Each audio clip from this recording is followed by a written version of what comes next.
নমস্কার বন্ধুরা, আমি আজকে বানাবো পাতার ঝোল। কড়াইতে তেল দিয়ে দিলাম।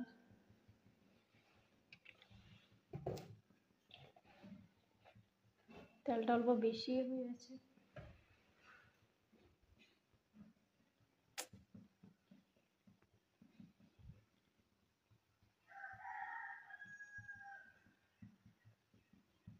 আর এখানে 3 রকম পাতা বেটে রেখেছি।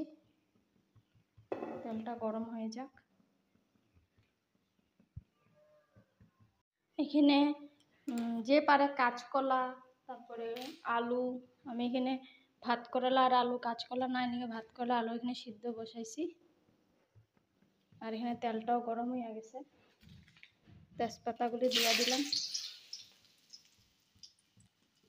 শুকনা মরিচগুলি ফাটায় ফাটায় দিই, এতে ফুটটা যায়। সবসময় শুকনা মরিচ ফাটাইয়া দিবা, নাহলে ফুটটা গায়ে পড়ব।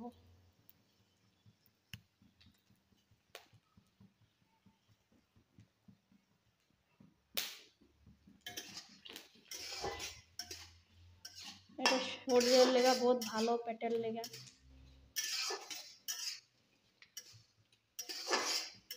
যখন দেখবো অল্প সেন্ট, যে পারে পাঁচফোড়ন দিলে হয়, কিন্তু আমি পাঁচফোড়ন দিব না।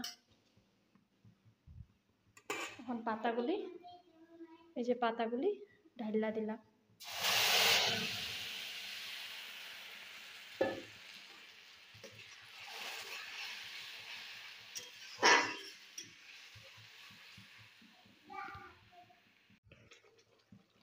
এখানে অল্প হলদি,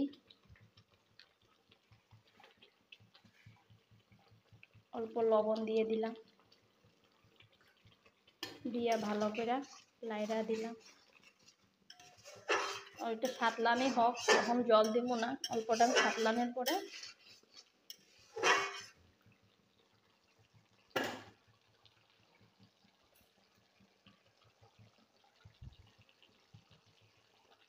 এখানে সিদ্ধ করে রাখছিলাম যে আলু আর ভাত করলা, যে পারো ভাজ্যা দিও বা সিদ্ধ দিলেও হইব।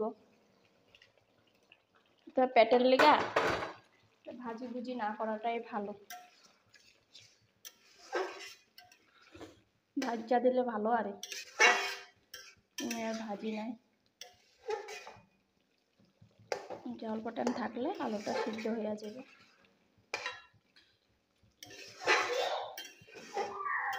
এরকম পাতার ঝোল কে কে খাইতে ভালো পাও আমাকে কমেন্ট করে বললো। ভিডিওটা ভালো লাগলে লাইক সাবস্ক্রাইব করে দিও। আর এরকম পাতার ঝোল 3 রকম পাতা কে কিরম বানায় আমি তো জানি না, আমি এরকমই বানাই। থ্যাংক ইউ, ভালো থাকো, সুস্থ থাকো।